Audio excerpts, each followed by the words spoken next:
We would be focusing on some of the major elements for this down to earth edition. Some of those include the history of stray cattle. We would be talking more about the biological threats and the Manrega scheme. Now coming on to the very first topic, and that talks about the stray cattle in India. The studies have shown that we have nearly 5 million stray cattle in India as per the 2019 livestock census. Now it's interesting to note, unlike the human population census that occurs every decade, that is in every 10 years, we have the livestock census that appears or that is conducted every 5 years. Now what the government has done in order to conserve the stray cattle on the street. So what happens is the cows, the bulls, the calves which are considered as unproductive are left on the roads and they are considered as abandoned. Now government has brought in strict rules for bringing in chips and marking each of the animal. Now this would help in identifying to which person does this animal belong, and if it has been found abandoned on the streets, there would be a fine of 25,000 that would be imposed. Now this problem has recently occurred due to numerous reasons. One of them is the indigenous population has been neglected and there has been a lot of focus on crossbreeding. Crossbreeding in result has led to decline in the rate of productivity. Also being expensive has also incurred long-term problems that we have seen, that we would be coming on to it again. There has been higher amount of mechanization that has taken place, and also ban on cow slaughter has been one of the major reasons because of which stray cattle are now abandoned on the streets. Now of the total population, we have nearly 70% of the population which is either crossbred. Crossbred means an indigenous variety and an exotic variety being crossed, or they are nondescript. Now what have the steps been taken so far? The steps have been taken of late to reduce the number of crossbred population. The reason being, the Deshi cows have A2 protein that is seen, and it's believed that the quality of A2 which is occurring in the natural milk is much better than the exotic varieties, the crossbred varieties that are there. Again, when we talk about the indigenous cow milk, it has numerous nutrients in the sense that it has omega-3 fatty acids, there are cerebosides that are present, there is linoleic acid that is present. So all these makes cow milk a very unique. Besides that, the dung of the indigenous cattle is unique because it is also used as a natural air purifier, along with the fact that it has lots of bacteria and can prevent diseases at the pathogenic strain level. We have also seen that the cow dung is rich in numerous microflora, which is a source of probiotics, the same probiotics that is used in curd. The next is cow urine. Now cow urine, mainly of the indigenous variety, is utilized in agriculture for numerous purposes. One of the major reasons is controlling the spread of mosquitoes. Then it acts as a soil rejuvenator. It is also used as a disinfectant, and it is an excellent fish food. So cow urine has been extensively used, similar to cow dung.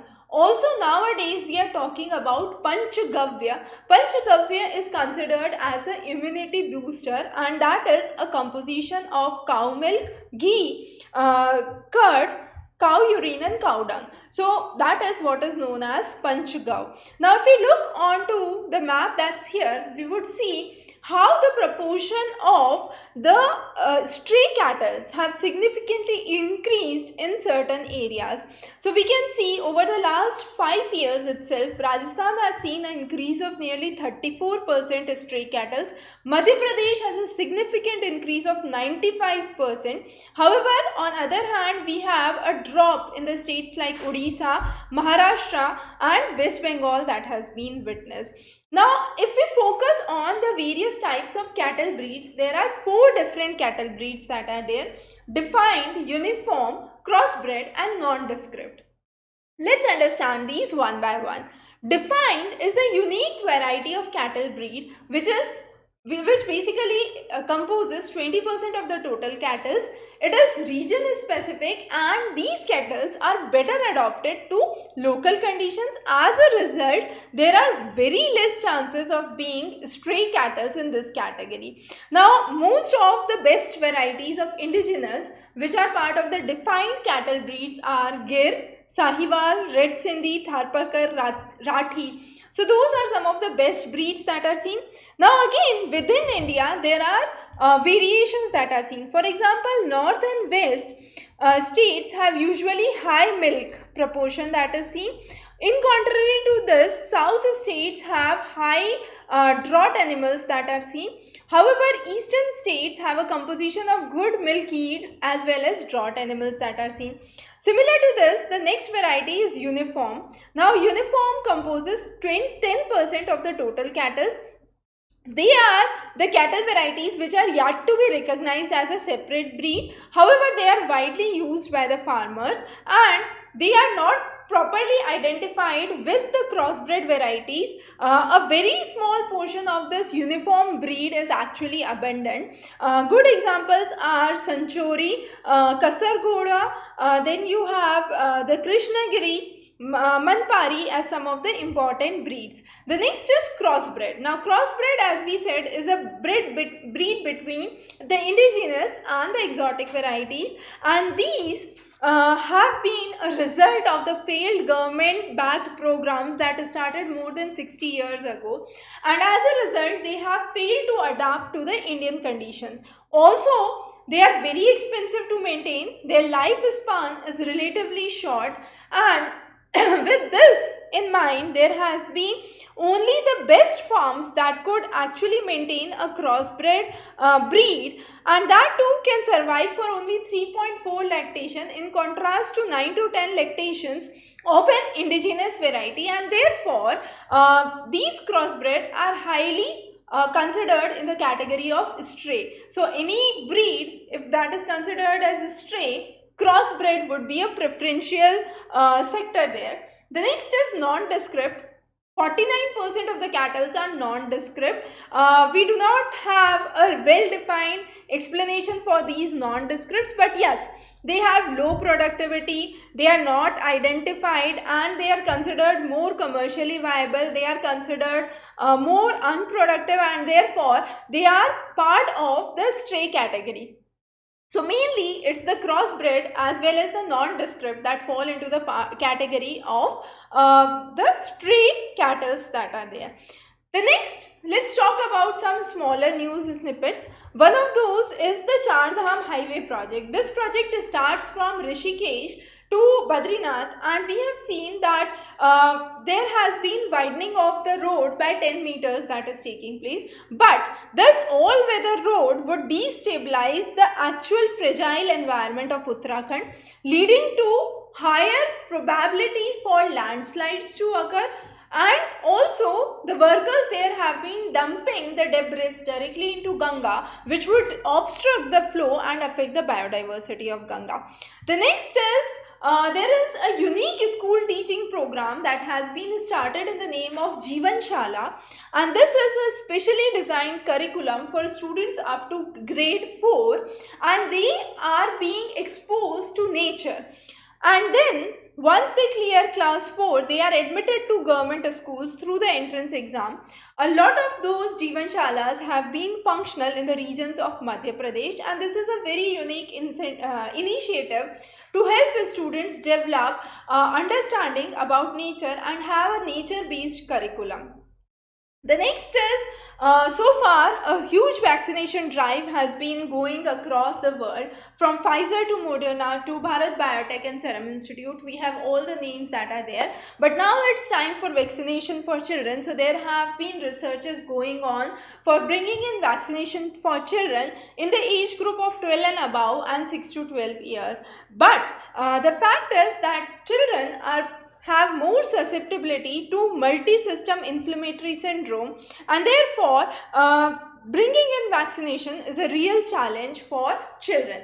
Now, talking about few other interesting snippets in news were, first of all, in Iceland, we have witnessed 20,000 earthquakes since February. So within a period of less than 1 month, we have witnessed more than 20,000 earthquakes in the region of Iceland, the Reykjavik Peninsula area, and this has created a significant alarm for the geologists. The next is in New Zealand. We have seen 3 subsequent earthquakes that have come all together, and these are of the magnitude 7 plus on a Richter scale, and this is one of the most unusual incidents that has been ever recorded in a geological or a geographical history of earthquakes. So in New Zealand, the Kermadec Island has witnessed a series of 3 simultaneous earthquakes, the consecutive earthquakes, which have led to severe tsunami warnings and mass evacuation. So that was about New Zealand. So from Iceland to New Zealand, there has been numerous changes that we have seen.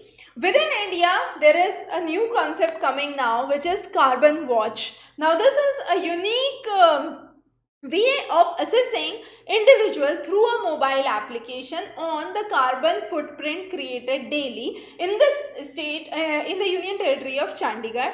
And this is one of the unique initiatives because the person's fuel usage, the person's waste, and all mode of transportation, the electricity consumption, water consumption, etc. would be monitored to find out how much carbon footprint is there, which is created by each individual in the society. The next is, if we talk about the ease of living index that has been declared in 2020, Bangalore has been the first city.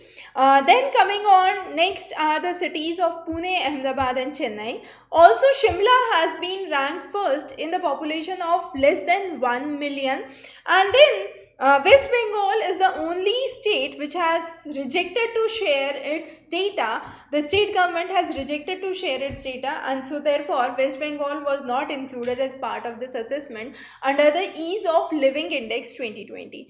The next important development is under the Aryabhat Research Institute for Observational Sciences. We have seen that India has developed the first optical spectrograph which could locate the very faint sources of light coming from far off galaxies, and therefore it has been known as Aries Devasthal faint object spectrograph, and therefore has been an important development.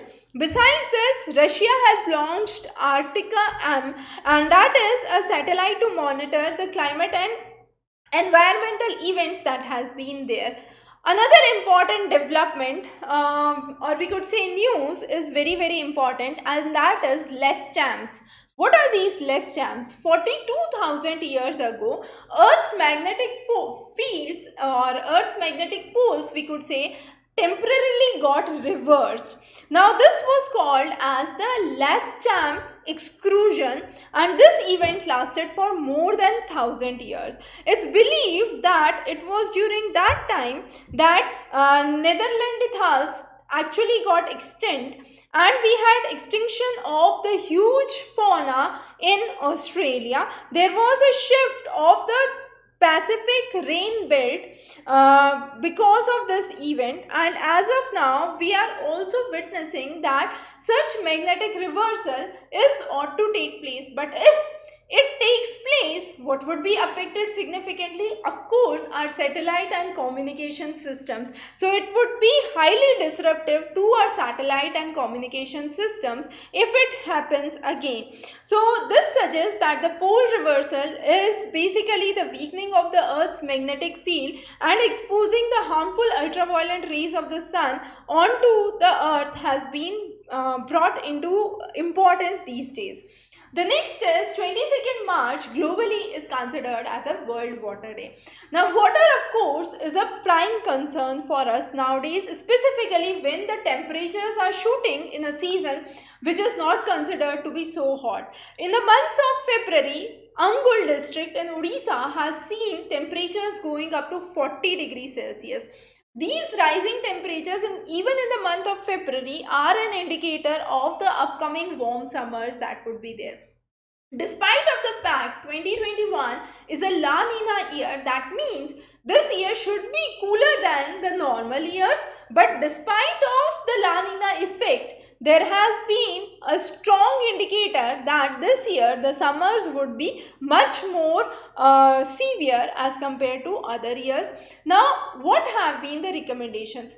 Conserving groundwater, so wells is a good solution. Then higher amount of heat, what would it imply? A higher amount of heat would imply that the soil moisture would ultimately dry, and this would make the land cover dusty, which would ultimately lead to higher erosion, or there would be a higher need for irrigation in order to conserve the soil. So water would be required in higher amount, but again because of the heat there would be a water scarcity coming up. Also, when there is higher proportion of heat, there is drinking requirements, irrigation requirements that increase, and the probability for forest fires also go up. So there has to be an important check onto water conservation and the events of water conservation. We have seen that Manrega is a unique scheme through which land and water reclamation has become one of the priorities, and we have achieved significant developments in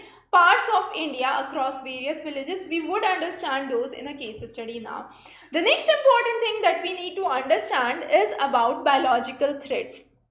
Now, if I broadly want to classify biological threats, I can say they are of three types. First is the naturally occurring infections. These are naturally occurring infections in human beings, plants or animals or any living organism, we could say.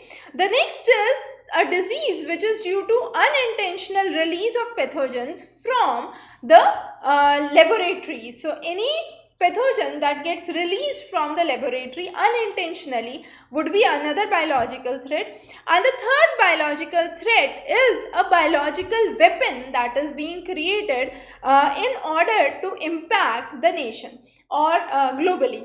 Now, in 2001, we had witnessed such a biological weapon that was there, and it was then in the post it was said that the anthrax spores have been spreading, and these anthrax spores were the spores that were affecting the human respiratory system as well. Now, recently we have seen numerous biological threats. Locust attack was one of those, bird flu another of those, the zoonotic infections like COVID another of those, and illegal growth of the transgenic crops have been seen. Now, why India is facing such a huge threat of biological destruction, we could say, is because of poor surveillance. We do not have a well-defined network for identifying and controlling the outbreak. The next important reason is the infections and the complications related to the management system that hampers the proper system to work in line. There has been very less investment in research and development in our country, and that has also created reasons for higher probability of biological threats to originate and originating for a longer duration. In light of this biological threat, if we talk about the COVID-19 cases as of now, we have seen a significant surge. World Health Organization has said that the COVID-19 advisory as of 3rd March reveals the fact that the highest increase has been witnessed in India besides Italy, the another nation that's there. Now the virus has been spreading drastically to tier 2 cities and rural areas. If we look onto the map of these 6 states that we have discussed, we have seen that there have been new entrants in the terms of districts. For example, Sabarkantha, Gandhinagar, Kheda, Mahisagar are some of the new districts that have seen a rapid surge in the COVID cases as of now. the India's reproduction rate for the COVID cases has gone up to 1.09. Previously, when there was a decline in the COVID cases, it was around 0.9. Now, what is the reproduction rate? Reproduction rate means a person having a capability to infect how many people, and that is around 1.09. So that means one person has a capability to infect another 1.09% or nearly 1% more. So that is the reproduction rate. Now this reproduction number or R number, as it is said in the COVID cases, should be controlled below 1 in order to maintain the cases to a normal. Also, seropositivity rate has been seen. Now, India's seropositivity rate was told to be around 21%, but in actual figures, it would be much more, because a lot of people developed antibodies because of the virus, and there has been a series of wave that is now being exposed to smaller towns and smaller cities. Now coming on to the main idea of this edition of Down to Earth, and that was talking about Manrega. Now Manrega is in its 15th year of implementation. Manrega, which is the Mahatma Gandhi National Rural Employment Guarantee Act, which talks about guaranteed employment for minimum 100 days. Now this guaranteed employment talks about employing people into certain fields and areas where they could earn their daily wages on one end, and on the other hand they could give something productive to the country. So as part of this Manrega mission, most of the works, it is believed that nearly 50% of the workforce has been employed and in land and water reclamation projects. Now you might ask why. The simple reason is India is predominantly an agrarian economy. So most of the development would go either in land or water reclamation as a simple measure, and we have seen that this 100 days of wage employment has created change in the life of many people. So as a result, there was a survey that was done by the team of people from Center for Science and Environment, a think tank, and this was a survey conducted in more than 16 states talking about the real ground realities and the proper implementation that has been seen with the Manrega project. So since 2006, there are more than 30 million water conservation projects that have been established across India, in contrast to only 3 million panchayats that are there. So there has been a significant work in terms of the development. But note, it's not just creating an infrastructure, it's maintaining and keeping it functional, which is again very, very important. So in 2018, there was a composite water management index which was developed by Niti Aayog, and this notes that by the year 2030, India's demand for water would be more than the supply for water. Now if the demand for the water is more than supply for the water, what would happen? There would be a water crunch, or a water economics need to come into play. So what this water economics would be and how water could be conserved is a really, really big challenge. So building up check dams, building up small ponds is one of the ways through which villages have actually revived their functionalities. And as per the irrigation census, the 5th minor irrigation census that was conducted, we have seen that there were just 21 million irrigation structures that were there in India, but over the years this number has increased and 60% of them were non-functional. And why they were non-functional? The reason they were non-functional was there was no water that was available. So how to recharge groundwater is again very, very important.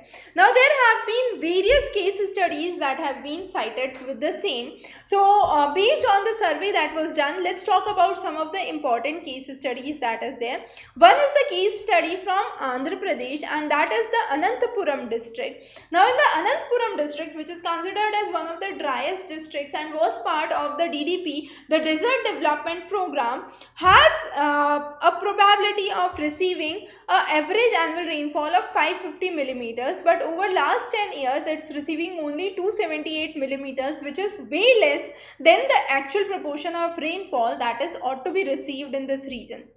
Despite of that, there has been a lot of water conservation projects that have been there, and no water shortage has been seen in the regions of Anantapuram. Even the small and the marginal farmers who have a land of less than 2 hectares are now able to hire labor for horticultural crops, crops which are used for biofuels, and this has been bringing in good source of revenue for the local people as well. The next example is the Barmani village from Siddhi district in Madhya Pradesh. Now this Barmani village in the Siddhi district of Madhya Pradesh is another great example, because now here you have farming that occurs for more than 10 months a year, and each of the family that lives there have their own vegetable garden that is there. Check dams have been constructed, and these check dams have been providing ample water to the local people. The next is in Kerala. We have numerous towns that have been on the part of the river basin, but over the years they had been drying up. So recently a group of women workers came up for digging activities, and there was a kind of check dams and dams that were built. The main thing was Kerala has witnessed over extraction of groundwater, and that was due to higher proportion of water going in for industrial use. So that needs to be checked again. Now there has been another interesting studies about the Kokarnis. Kokarnis are basically the percolation tanks, as they are called in the local language in Kerala, and these have been more than 100 years old. They have been either in a dilapidated situation, or there have been silt deposition that has been taking place in these tanks, and therefore revival of these tanks was important. And through the Manrega scheme, people started to revive these old tanks, and these Kokarnis are now functional, and these tanks are now able to store more water. In the region of Bundelkhand, mainly in the Jalon area, we have seen that there has been a prolonged period of drought followed by flash floods, and this affects the farming very badly. So there has been tanks, or what they call as talayas, that have been developed. Now these tanks or talayas, which is the local name that they have called there, are basically commonly seen in the regions of Tikamgarh and the parts of Madhya Pradesh as well, in the parts of Bundelkhand as well, and these talayas are now able to maintain water. An interesting thing is there has been a chain of 55 talayas in one of the locations, and in Tikamgarh, and these chain of 55 talayas or tanks that have been there, each of the tank has a capability to irrigate nearly 4 hectare, and each of these are linked one by another, so water from one moves to another. And this is a classic example which has been done through the Manrega scheme that has been there. So construction of water bodies and maintenance of check dams has been very essential. The migrant laborers, mainly moving back to the villages, have been working great in development of these check dams and projects like these. The next is on the Kaveri river. Nagapattinam is one of the major towns, and Nagapattinam, before the 2004 tsunami, was a region which was very prosperous in terms of agriculture. However, after 2004 tsunami, we have witnessed that Nagapattinam has seen higher amount of saline water, and as a result the soil quality has deteriorated, and the soil electrical conductivity rate has nearly tripled, which means there is higher probability for salinity. And there have been constant efforts by the workers there in order to conserve the soil and remove the salinity. Similarly, Naduveli district has one of the unique examples with a record in Guinness Book of World Records, with most number of plantations being done in a single day in 2005.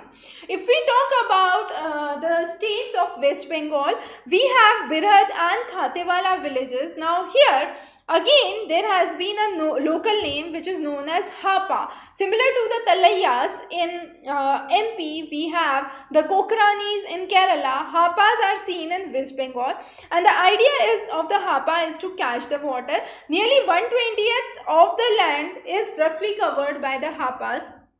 And this is where you have the farming that can be actually done and successfully created.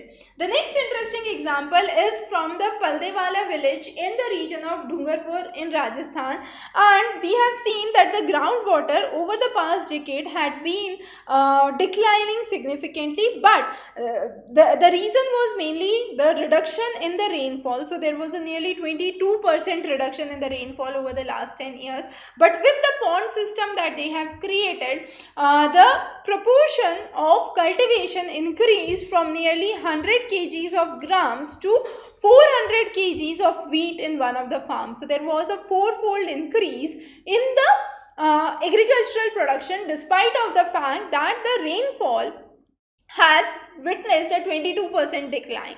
Now similar to this, we have another example from Sirsa. Sirsa lies in Haryana. A classic example is a three-pond system. Now three-pond system is a unique example because what happens are there are ponds at 3 levels. Now at the first level there is sedimentation and filtration. The impurities coming from the waste and the industries settle down. The topmost water moves to the next pond. It again settles and the clear water moves to the third pond. So there is a three-pond system or a three-stage filtration system that is occurring in Sirsa, and this has created a unique example for the country for purification as well as distribution of water through building the check dams through gunny bags. Now these gunny bags are the bags where you fill the bags with soil and artificially create a boundary or a border to store the water, and that is one of the unique ways of water harvesting that has been seen. In Bihar, we have seen the irrigation system that traces back to the Magad Empire, and it is mainly the Ahar system. So there are channels known as Pioneer and the ponds which are known as Ahar. So it is known as the Ahar Pioneer system that is there. So what happens is the channels are basically dug into the soil. So water percolates and moves through the channel in the soil, and on the sides there are embankments, and these embankments are basically ultimately leading the channel to the pond system which is known as the Ahar. And this whole system, which was during the time of Magad Empire, has been revived through the Manrega scheme. If there was no Manrega, through the tube well system we had been harvesting the groundwater, and ultimately the groundwater would be on the verge of exhaustion. So there would be grey zones and dark zones that would start to develop. So this way of Ahar Pioneer system in Bihar is another unique example of water conservation through the Manrega drive. The next is the Jalna district. Now Jalna district lies in Maharashtra. Jalna is a unique example because it was carved out of Aurangabad. So it was basically previously part of Aurangabad, carved out of Aurangabad in 1981. And this Jalna district is unique because you had for the first time employment guarantee scheme program that was released prior to the Manrega scheme, and this brought about a lot of development in the horticultural crops and horticultural programs that have been there. The next is in the state of Gujarat, Sabarkantha. We have seen that this was a region which was relatively dry, and in the lower areas of Sabarkantha we have seen village ponds that have been developed, and Mehsana is the region where it drains, which lies on the lower levels, and then you have the dam that lies there, which is the Dakroi Dam, and here we have seen in Sabarkantha that there has been lots and lots of orchid plantations that have been seen. So those are some of the ways through which Manrega has actually transformed the water reclamation system and the land reclamation system, and brought in numerous examples where water reclamation has actually changed the lives of many. So this was about the Down to Earth edition. This time we would be covering many more interesting lectures in Down to Earth. Stay tuned. Have a wonderful day ahead.